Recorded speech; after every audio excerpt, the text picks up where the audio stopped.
fura fura badhaayaha bal dareenka dhiibiya bal ogaal ku dhiirada u dhug yeesha baahida u dhegtaaga qaylada bal dhagaysta naafada maxasta iyo dhulyaalada danyarta iyo dhagoolaha dhibanaha lamoogaha iyo dhimirka waayaha lagu falo dhibaatada nin laxaad dhammaystiran rabbi xoogu dhaliyow lafta dheer ee dhabarkiyo mid laguu ka dhimayiin bal dhankiisa daymood dhaayaqaba indhoolaha ma dhowayn karaysaa hawshiyo dhibtuu qabo bal dhacdooyin faallee dib u raac dharaaraha taariikhda dhaariya dhowra baylahdeenno dhinacyada baldaawada maxaa aabba dhaban iyo dhafoor ceela yeesho dhowrtaysta shilimaad imisaa dhalaan jira iyo hooyo dhaawacan imisaa dhasheenii iyo dhalinyarteenii dhaxantiyo bannaanada weheshada dhurwaayada imisaa nindhaqameed garashiyo ildheera dhulka maanta yaallo maankiisu dheeliyey imisaa dhabeel dumar gaari dhaaftay qayrkeed oo dhowrsanaantiyo quruxdiyo dhegteedaba lagu dhaadan jiray waa dhiman oo ku xidhan geed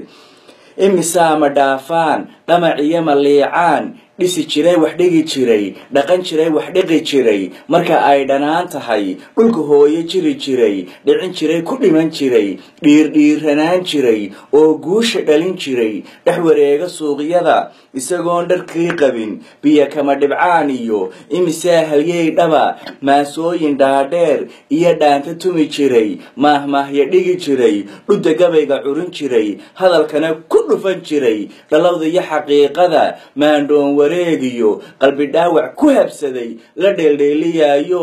aan cidiba dhaaday kuwa dhimirka waayee xisku kala dhantaalmee huga iyo maryaha dhigay een dhaxan qabow iyo milicda iyo dhabacdii inta ay dharbaaxeen dhalan rogay jirkoodii ee dawlad dhowrto dhibta uga miciintiyo dhakhtar lagu daweeyiyo shicib dhuuni siiyo dheef uga adkaadiyo arxan iyo dhaqaaliyo aan dhagan nugayl arag dhinacaad ka joogtay dhibtu kaga bannaantee haddii aanad dhaabayn in dhabtooda taallaa ugu filan dhibaatee ha ku falina dheeraad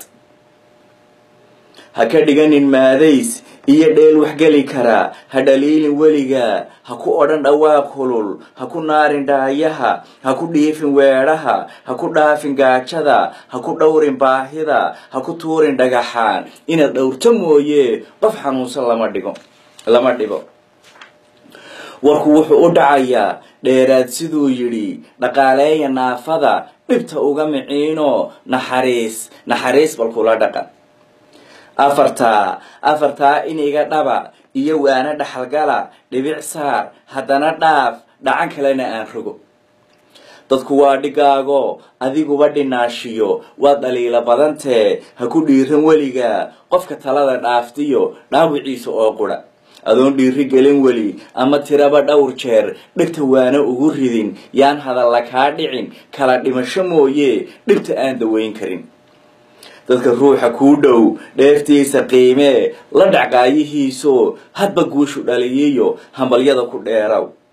warku wuxuu u dhacayaa dhaqankeennu yuu noqon dhiirana halyeygiyo gaarida mid dhowruun dhaqankeennu yuu noqon qof laxaad dhammaystiyo dhumucda iyo aragiyo dheehuun mid raacuun dhaqankeennu yuu noqon boqor xoolo dhoobtiyo nin dhaqaale haystiyo mid tijaar u dhagan nugul danyartana ku dheeliya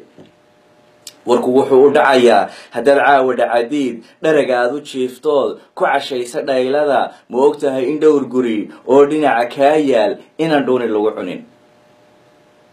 hadduu ramadku kuu dhalay oo dhayda warisiyo dhatan jilowga laalays ma og tahay in dhowr qoys oo dhinaca kaa yaal inaan dhaashi lagu hayn haddaad fooqyo dhaadheer iyo daara dhisatood hoy dhiibsan leedahay ma og tahay in dhowr qoys oo dhinaca kaa yaal iyagiyo dhashooduba dhaska iyo camuudiyo inay dhooba seexdaan haddii aad dhammaystahay u dhan yahay kaskiisiyo dhammin waaxyihiisii ma og tahay in dhowr ruux oo adiga kuu dhow dhimirkiiyo garaadkiyo in xuskoodu dhiman yahay haddaad caafimaad dhaba rabbi kuu dhameeyo tahay ruux dhib aan arag ma ogtahay in dhow ruux oon kaaba dheerayn dhuuxa iyo diirkiyo dhiska waaxyo dhiigga iyo jiirhkiyo dhuuxa iyo diirkiyo dhiska qaararkooduba in xanuunku dhalan rogay warku wuxuu u dhacayaa u dhug yeela waayaha dariskaaga dheeftiyo la wadaag dhibaato dhaqaale qof tabar daran